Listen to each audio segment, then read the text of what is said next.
आपको अपनी जिंदगी में जब कभी भी छोटी से छोटी या बड़ी से बड़ी कोई भी परेशानी आ जाए तो भगवत गीता के ये 30 उपदेश उस वक्त पे आपको बहुत काम आएंगे। ये पवित्र विचार आपके लिए समझना और उसे अपने जीवन में अनुकरण करना बहुत ही आवश्यक है।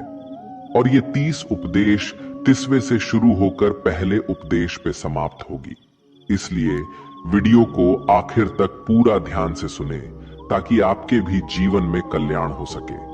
गीता का 30वां उपदेश है अश्वमेव भुक्तव्यम कृतम कर्म शुभाशुभम। इसका मतलब है कि आपने कोई भी कर्म किया हो उसका फल आपको जरूर भोगना पड़ेगा। अगर आपने अच्छे कर्म किए हैं तो वो जाने अनजाने में किसी मुश्किल वक्त पे आपको वो अच्छे कर्म उस मुश्किल वक्त से बचा ही लेंगे। अगर आपने गलत कर्म किए हैं, पाप किया है, तो उसकी सजा भी आपको जरूर मिलेगी। तो इंसान कितना ही छुप कर कर्म करे, चाहे वो कितना ही चालाकी से कर्म करे, लेकिन कहते हैं ना, उस परमात्मा के ईश्वर के चारों तरफ कैमरे लगे हुए हैं। हमारे एक एक कर्म पर वो प्रकृति, वो परमात्मा अपनी दृष्टि बनाए रखते हैं। हमारे एक एक कदम का हिसाब होता है। इसे हम एक कहानी से समझाते हैं। एक गांव में 2 मित्र रहते थे। उन दोनों ने विचार किया, इस गांव में हम धन नहीं कमा पा रहे हैं। वो दोनों धन कमाने के लिए शहर चले गए। कुछ वर्ष वहां रहकर उन्होंने काफी धन कमाया। फिर सोचा कि अब हम अपने घर वापस चलते हैं, और हमने अच्छा खासा धन कमा लिया है। उस समय पे यातायात की इतनी सुविधाएं नहीं होती थीं। वो अपने बैलों पर ही यात्रा कर रहे थे। चलते चलते मार्ग में रात हो गए तो उन्होंने विचार किया कि आज रात हम यहीं विश्राम करते हैं। एक मित्र ने कहा कि मैं यहां पर रहकर धन की रक्षा करता हूं, तुम बाजार जाकर भोजन की व्यवस्था कर लो। जब वो मित्र बाजार गया तो उसके मन में पाप आ गया। उसने सोचा कि इतना पैसा हमने कमा लिया है, अगर मैं इसको यही जंगल में मार दूं तो सारा पैसा मेरा हो जाएगा, नहीं तो मुझे इसका आधा धन इसको देना पड़ेगा।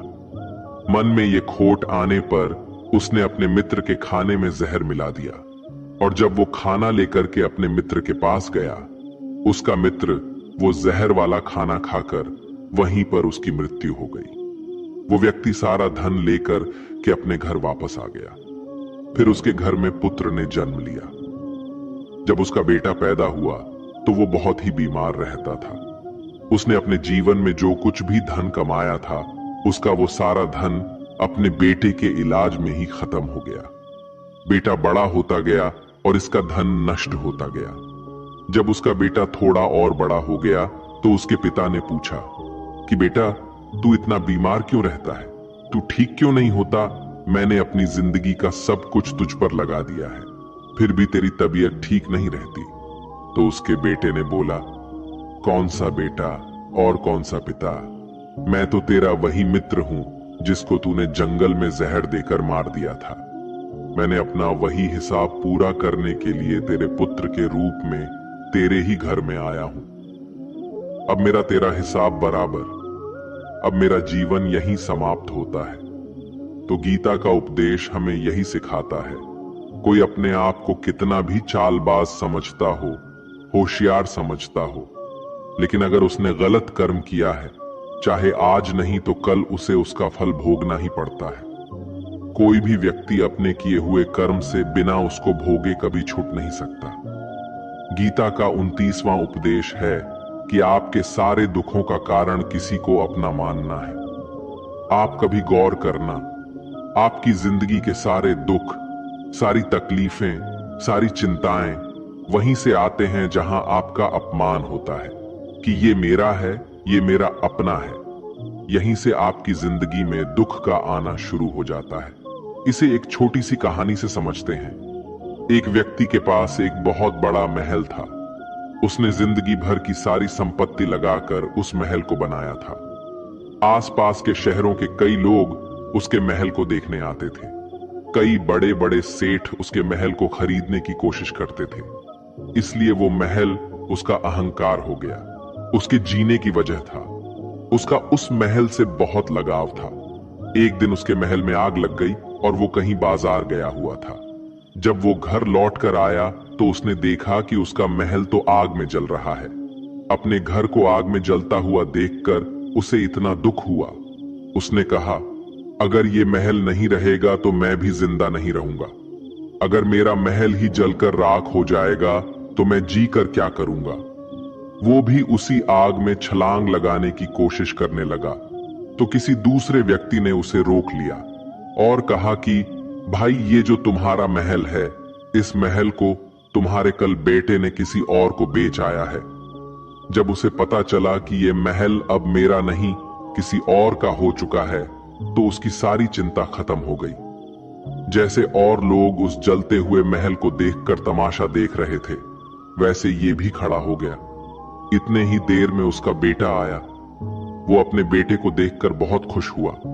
उसे आशीर्वाद देने लगा कि तेरे जैसा बेटा तो बहुत भाग्य वाले माता पिता को मिलता है। तुमने तो मेरी जिंदगी बचा ही ली। आज इस घर में आग लग रही थी और तूने कल ही इसका सौदा कर दिया। वो अपने पिताजी से कहने लगा कि पिताजी, इस महल के सौदे के लिए बात तो करने गया था, पर सौदा कभी पक्का हुआ ही नहीं है। जब उसके पिता ने यह सुना कि अभी इस महल का सौदा हुआ ही नहीं है तो वो दोबारा से फूट फूट कर रोने लगा और अपनी छाती पीटने लगा। महल वही है, इंसान वही है, लेकिन जब महल मेरा है तब वो दुख भी देता है, खुशी भी देता है। लेकिन जब वो मेरा नहीं है, उससे मेरा कोई रिश्ता नहीं है, तो सारे दुख खत्म हो जाते हैं। ऐसे ही जिंदगी में जब किसी जगह, किसी इंसान को, किसी रिश्ते को, किसी काम को हम अपना मान लेते हैं, मेरा मान लेते हैं, वो वहीं से सारे दुखों की शुरुआत होती है, वहीं से हर तकलीफ की शुरुआत होती है। तो श्रीमद् भगवद गीता का ये 29वां उपदेश यही कहता है कि आप जैसे ही किसी को अपनी जिंदगी जीने की वजह मान लेते हो, इसके बिना तो मैं जी ही नहीं सकता, तो फिर वो चीज, वो इंसान, वो काम आपको बहुत दुख देता है। दोस्तों, इससे पहले कि हम 28वें उपदेश पर जाए, आपसे विनती है कि अगर आप इस वीडियो से कुछ भी सीख रहे हैं तो इस वीडियो को एक लाइक कर दीजिए और इस चैनल को सब्सक्राइब कर लीजिए। तो फिर चलिए आगे बढ़ते हैं। गीता का 28वां उपदेश है कि आज मैं जियो। हल्की चिंता करना छोड़ दो। जो भी व्यक्ति अपनी बीते हुए कल या अपने आने वाले कल में खोया हुआ रहता है, वो जिंदगी में कभी खुश नहीं रह सकता। आपको जिंदगी में खुशी सिर्फ और सिर्फ तब मिल सकती है जब आप वर्तमान में जी सके, आज के आनंद को जी सके। बीते हुए कल और आने वाले कल का कोई वास्तविक अस्तित्व नहीं होता। वो सिर्फ आपकी बुद्धि और आपके विचारों में होता है। उसे सिर्फ आप अपने मन के अंदर और बुद्धि के अंदर जीते हैं। उसकी कोई वास्तविकता इतनी नहीं होती। उसे सिर्फ आप अपने मन के अंदर और बुद्धि के अंदर जीते हैं। लेकिन जिससे आप वास्तविकता में जीते हैं, वो आपका आज होता है, वो आपका चल रहा पल होता है। अगर आप अपने मन और बुद्धि को अपने भूतकाल और भविष्य काल में अटका कर रखेंगे तो याद रखना, आप कभी खुश नहीं रह पाएंगे। और अगर जिंदगी में खुश रहना चाहते हैं तो आज में और इसी पल में जीना सीखें। गीता का 27वां उपदेश है कि जो आपके साथ अधर्म करे, पाप करे, गलत करे, उसे दंड जरूर देना चाहिए। अगर आप उसे सहते हैं तो वो आपके साथ और गलत करता रहेगा। अगर आप उसे सहते हैं तो उसके पाप में आप भी भागीदार हो जाएंगे। अर्जुन श्री कृष्ण से कहने लगे कि जिनसे मैं युद्ध करने जा रहा हूं, ये सब मेरे भाई हैं, मेरे गुरुजन हैं। मैं इनके सामने कैसे हथियार उठाऊं, इनको कैसे मारूं? तो भगवान श्री कृष्ण ने अर्जुन से कहा कि जिन्हें तुम अपना मानते हो वो सभी अधर्मी हैं, वो पाप के पक्ष में खड़े हैं, और अगर तुम इनका वध नहीं करोगे, युद्ध नहीं करोगे, तो समाज में और भी पाप बढ़ जाएंगे। क्योंकि जब कोई ऐसे पापियों को नहीं रोकता है तो ये और भी ज्यादा पाप करते हैं।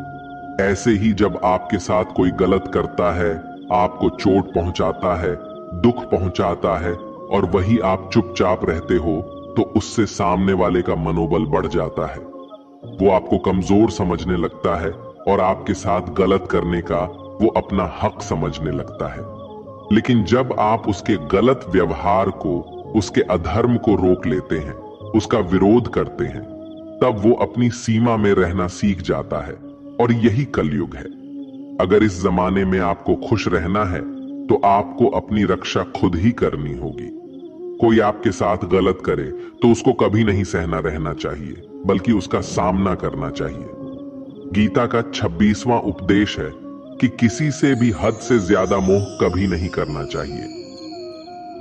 जिससे भी आप सबसे ज्यादा मोह लगाओगे, देखना वो आपको अवश्य रुलाएगा। मोह की वजह से ही आप किसी के पीछे मरते रहते हैं। मोह की वजह से ही आपको कई बार अपमान भी सहना पड़ता है, और कई लोगों को मोह की वजह से ही अपना अपमान दिखता भी नहीं है कि सामने वाला मेरी इज्जत तक नहीं कर रहा और मैं इसके पीछे मरा जा रहा हूं। वो आपकी आंखों पे ऐसी पट्टी लगा देता है कि आपको सच और झूठ दिखाई ही नहीं देता। आपको किसी इंसान का चेहरा दिखाई नहीं देता। आप जो देखते हैं, जो सुनते हैं, उसी पर यकीन करने लगते हैं। फिर चाहे आपको कितना ही दर्द मिल रहा हो, अगर आप किसी इंसान को ठीक से समझना चाहते हैं, उसकी सच्चाइयों को जानना चाहते हैं, तो उसके लिए बहुत जरूरी है कि आप उसके मोह से जल्द बाहर आ जाएं। आपका मोह आपको दुख देता है। जिस दिन मोह खत्म, उस दिन आपको किसी भी रिश्ते से कोई दुख नहीं मिल सकता, क्योंकि आपको फिर कोई फर्क ही नहीं पड़ेगा। गीता का 25वां उपदेश ये है कि आप वो मत करो जो सभी करते हैं, बल्कि वो करो जो आपके लिए सही है। स्वधर्मम निधनम श्रेय भारत धर्मो भयावह। श्री कृष्ण ने अर्जुन से कहा कि एक जो तेरा कर्तव्य है, जो तेरे लिए सही है, जो तुझे करना चाहिए वो कर तू। कभी भी वो काम मत कर जो दुनिया कर रही है। क्योंकि अर्जुन श्री कृष्ण से कहने लगा कि ऐसे भयंकर युद्ध में पढ़ने से अच्छा है कि मैं सन्यासी बन जाऊं। तो श्री कृष्ण ने अर्जुन से कहा कि सन्यासी बनना तेरा कर्म नहीं है, तेरा धर्म नहीं है, क्षत्रिय है तू। कर्म और तेरा धर्म यही है कि तू अधर्म का नाश कर, धर्म की रक्षा कर। ऐसे ही हर इंसान का एक अलग कर्तव्य होता है, एक अलग ही मार्ग होता है। तो कभी भी उस मार्ग पर मत जाना जहां सारी भीड़ जा रही हो। कभी भी वो काम मत करो जो दुनिया करती है, कि आजकल का ये ट्रेंड हो गया है, ये फैशन हो गया है, सब करते हैं इसलिए हम भी कर रहे हैं। सारी भीड़ यही काम कर रही है इसलिए हम भी कर रहे हैं। अगर आप वो करोगे जो भीड़ कर रही है, तो आप भी उसी भीड़ में कहीं खो जाओगे। लेकिन वही अगर आप वो करोगे जो आपके लिए सही है, जो आपकी प्रतिभा है, तो दुनिया की सारी भीड़ में भी आप सबसे अलग नजर आओगे। गीता का 24वां उपदेश है कि जिंदगी में धोखा अपने ही देते हैं, क्योंकि उनको आपकी कमजोरियों का पता होता है। बाहर वाला आपको धोखा नहीं दे सकता, क्योंकि उसको आपके बारे में पता ही नहीं है कि आपको चोट कहां पहुंचानी है। लेकिन जो आपका अपना है, आपका खास है, उसे बहुत गहराइयों से पता होता है कि इसकी कमजोरी क्या है। ऐसा क्या करें जिससे इसको दर्द पहुंचाया जा सके, जिससे इसको हम नीचा दिखा सकते हैं, इसको चोट पहुंचा सकते हैं। ये कलयुग है, इसमें बाहर वालों से नहीं, जो हमारे अपने हैं ना, उनसे ही सावधान रहना होता है। महाभारत का युद्ध दो अलग अलग राज्यों में नहीं हुआ था, बल्कि एक ही परिवार के भाइयों में हुआ था। सभी आपस में एक ही वंश के लोग थे। कितनी बार दुर्योधन ने जहर देकर भीम को मारना चाहा।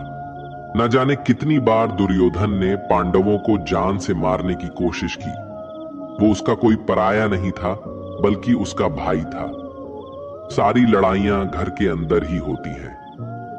बाहर कौन लड़ेगा? हमसे घर में ही सारे झगड़े होते हैं। तो आपको चोट सिर्फ वही लोग पहुंचा सकते हैं जो आपके अपने हैं। आपको धोखा सिर्फ वही लोग दे सकते हैं जो आपके अपने हैं। गीता का 23वां उपदेश है, जो इंसान अपनी रक्षा खुद नहीं कर सकता, उसकी रक्षा भगवान भी नहीं कर सकते।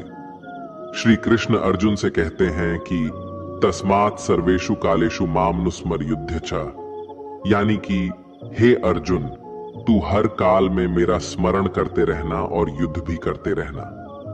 तो अर्जुन ने श्री कृष्ण से पूछा कि ये युद्ध तो कुछ ही दिनों में समाप्त हो जाएगा, लेकिन आप कह रहे हैं कि तू हमेशा मेरा स्मरण करते रहना और युद्ध करते रहना, हमेशा युद्ध करने का क्या मतलब है?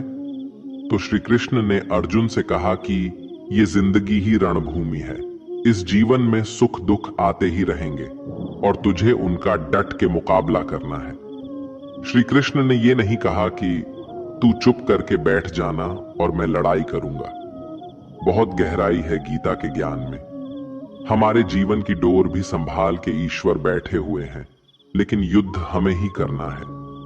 ईश्वर को याद करना है कि हे ईश्वर, मुझे शक्ति देना, मुझे समझ देना, मुझे बुद्धि देना, ताकि मैं अपनी जिंदगी की सारी लड़ाइयां जीत सकूं। मैं जिंदगी में सही मार्ग पर चल सकूं। लेकिन आपको अपनी लड़ाई खुद ही लड़नी पड़ती है।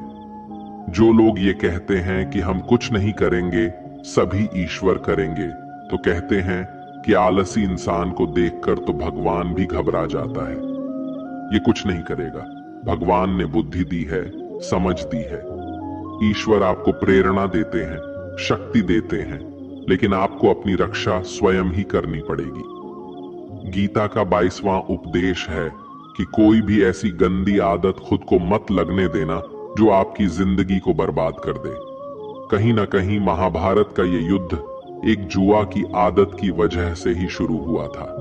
सारा खेल वहीं से शुरू हुआ था। एक ऐसी जुआ की लत जहां युधिष्ठिर ने अपने भाइयों को दांव पर लगा दिया, अपनी पत्नी को दांव पर लगा दिया, ऐसा जितने का नशा की अपना सब कुछ गंवा दिया। ऐसे ही हम भी अपनी जिंदगी में जब कोई ऐसी गंदी आदत लगा देते हैं, चाहे वो कोई भी हो, चाहे वो नशे की हो, मोबाइल की हो, किसी इंसान की हो, कोई गलत काम करने की हो, कोई भी गलत आदत जो आपको बर्बाद कर सकती है, अगर आप उसको नहीं छोड़ेंगे तो आपका सब कुछ खत्म हो जाएगा। इससे पहले कि आपकी आदत आपको खत्म कर दे, आप अपनी गलत आदतों को खत्म कर दीजिए। गीता का 21वां उपदेश ये है कि आलसी इंसान कभी कुछ हासिल नहीं कर सकता। अधिकतर लोग सिर्फ योजनाएं ही बनाते रहते हैं कि मुझे बड़ा घर चाहिए, मुझे बड़ी गाड़ी चाहिए, मैं दुनिया घूमना चाहता हूं, मुझे ये चाहिए वो चाहिए। ये हर कोई सोच लेता है, लेकिन उस पे मेहनत करना, अपना कर्म करना वो नहीं करते। क्योंकि चाहना तो बहुत आसान है, लेकिन उसके लिए कर्म करते रहना वो बहुत मुश्किल है। हर कोई चाहता है कि मेरा शरीर फिट हो, लेकिन उसके लिए एक्सरसाइज करना वो आपको ही करना होगा। जो इंसान आलसी बन के बैठा रहता है तो उसे ना ही अच्छा शरीर मिलता है और ना ही अच्छा जीवन मिलता है। तो अगर जिंदगी में कुछ पाना चाहते हो तो आलस्य को अपनी जिंदगी से दूर कर देना। आलस्य के चलते ही आपको कुछ मिलने वाला तो नहीं, लेकिन जो आपके पास है ना, वो भी गवा दोगे।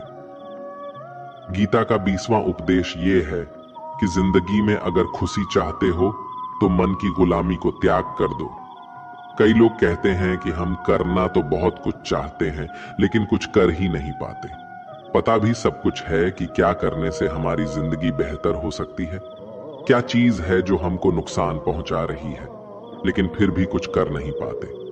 समझते सब कुछ है, लेकिन समझकर भी, चाहकर भी कुछ कर ही नहीं पाते। वो इसलिए होता है क्योंकि आप अपने मन के गुलाम बन चुके हो। लोग तो अपनी जीभ का भी स्वाद तक नहीं छोड़ पाते। फिर कहते हैं कि हम पतले नहीं हो पाते, फिट नहीं हो पाते, सक्सेस नहीं मिल रही है, क्योंकि जो आपको करना चाहिए आप वो करते ही नहीं हैं।